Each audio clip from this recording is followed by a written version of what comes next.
Hi, welcome to the video.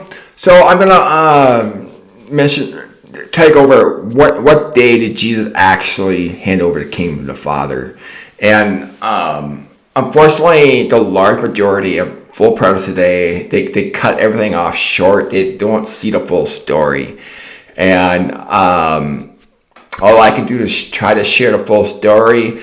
If they don't want to accept it, that's fine. So. So yeah, well over 90% of the people in the predator camp cut everything off 80-70. And I can see why. You just take the 30 AD, 80-30, sorry, add 40, you get 80-70. But the frame of reference is not down to 1 year. It's actually to the 70th week of Daniel. You add the 40 year to that. And that's the consummation, those 7 years, all right, from 80-66 to 80-73. But yes, the temple destroyed in 80-70. Everybody knows that. But there's more to the story. So anyway, it all centered around the man of lawlessness. All right. So we know in 2 Thessalonians that the man of lawlessness will be revealed. That was August 14th, 80-66. His name was Eleazar, whom the Lord will destroy by the breath of his mouth. Now, this is a correct translation. It has lowercase his. So this is actually referring to Eleazar's mouth, not the Lord's mouth. Okay, it's Eleazar, and wiped out by the manifestation of his arrival. Eleazar, he arrived. He was at the temple. He had total control over the temple. All right, and then he fled the temple at the same time the seals of Israel fled. He fled with them. But the seals of Israel had gone to Petra, whereas Eleazar, he went to Masada. Josephus was there, documented it. So the arrival of the lawless one, okay, not Christ, okay, the lawless one, by Satan's workings, all kinds of miracles and signs and false wonders, all right. So if we follow the dashed line, if you will. That's when Eleazar was revealed, and he had full control over the temple, all right, the whole time. And then on that last day of the 1335-day prophecy, the blessing actually pertained to the seal of Israel, all right, not the lawless one, but he fled with them at the same time. But instead of going to the Petra, the seal that Israel went to, he went to Masada. All right. So if we look at Wars 781, we realize that he the descendant of Judas, the Judas that betrayed Christ. He was actually a grandson. His dad was the restrainer, and his dad was the high priest. All right. So be sure to check into that. So yeah, if we look at Wars 781, it gives a clue to that. Okay, he was a descendant from that Judas. All right, and he already pointed out that his dad, and Ananias, was a descendant of Judas. All right, so right here, 2:17, 8-9. So, all right, so all eyes were on him. There's second set of eyes, I should say. And so he finally, in War 791, gave a speech, which then they all ended up committing suicide.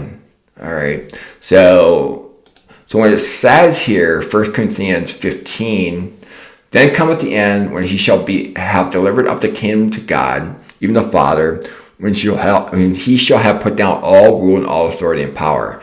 So what's in perspective here is God's enemies, and God basically, at first, they were murdering the saints, okay, and they were filling up the measure of the saints, and finally God and eventually ended up turning that around, all right? And that's what's in perspective here.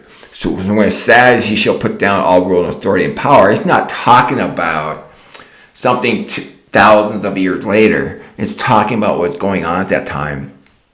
And so, for he must reign, Christ was reigning during that time, So he had put all enemies under his feet. So that happened on April 7th of AD 73. All enemies were finally under his feet.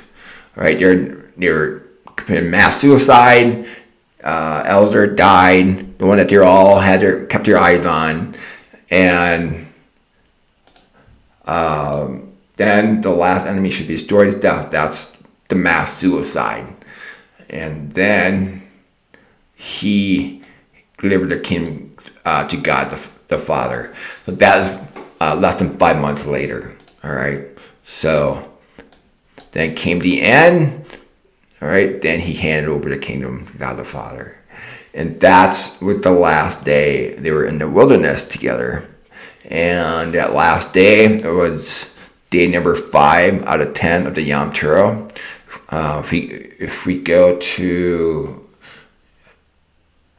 the simplified chart here, so it's where it says time, times, and half a time based on Daniel 12:7. The half a time, again, is day 5 out of 10 of the Yom Teruah. That was your last day. In John 6:44, when it mentions, I will raise them up in the last day. That was September 22nd, AD 73. So that is when it happened. That's when he handed over the kingdom. And so, that's when the law of Moses fulfilled. And it had been an absolute amazing time. You're just sharing the love of Christ to the max. And so there's paradise there. It's basically a consummation of the entire Bible, where you take the story of Jonah and you put it in there. And unfortunately, we have nothing documented what happened. But I believe God in His sovereignty deliberately had it set up that way. Because we can confirm things based on Josephus' writing, but this is the last thing that we can confirm. And the stick of Judah have fled. From that point forward, we have nothing documented in this timeline right here. And the only way you can find out about this is by piecing together carefully a timeline, which this is the first timeline ever where this has been assembled. This is why you don't hear much about it among scholars. They're just not aware of this. So anyway, and then from that point forward, Revelation 22:5, they reign forever. This is the New Jerusalem. This is our spiritual mother, if you will. Galatians 4:26 referred to the woman in Revelation 12:6 and in other areas as well.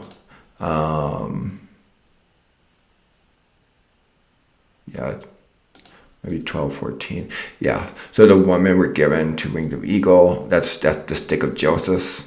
Alrighty. You have the stick of Joseph and the stick of Judah. Alright, so the stick of Joseph are these people here, 100% Jew by blood from these churches. And I'm sure there's more. Alright. And then the stick of Judah were those 100% Jew by blood who endured the entire 1335 days at Jerusalem and the temple. And they're the ones that fled on that last day, the 1335th day. So, alrighty, so now you know what day Jesus handed the kingdom to the Father. Notice it's AD 73. Those who cut everything at the destruction of the temple, which is August 31st, AD 70, they think that that's the end, and there's more to the story. Not all the enemies were destroyed. Elders are still running around, the lawless one. They were still fulfilling the law of Moses. You have to put together a timeline and to realize this, and that's what I did. And so I try to share it, and it just falls on deaf ears. Even though they never took the time to put one together themselves, to see for themselves. So, anyway. All right, so anyway, hope you enjoyed the video. So I encourage you to study this chart, take time. It's a study in of itself. And hopefully it can be an eye opener, as it was for me. Light bulb after light bulb after light bulb came on, like putting it together, like wow. And I realized, Most people who have voices just they're not aware of this, and they're still used to thinking everything ended at 80, 70. There's just more to the story, guys. So anyway, I guess I'll end it at that. So thank you, and hope you continue to enjoy your studies. Have a good day.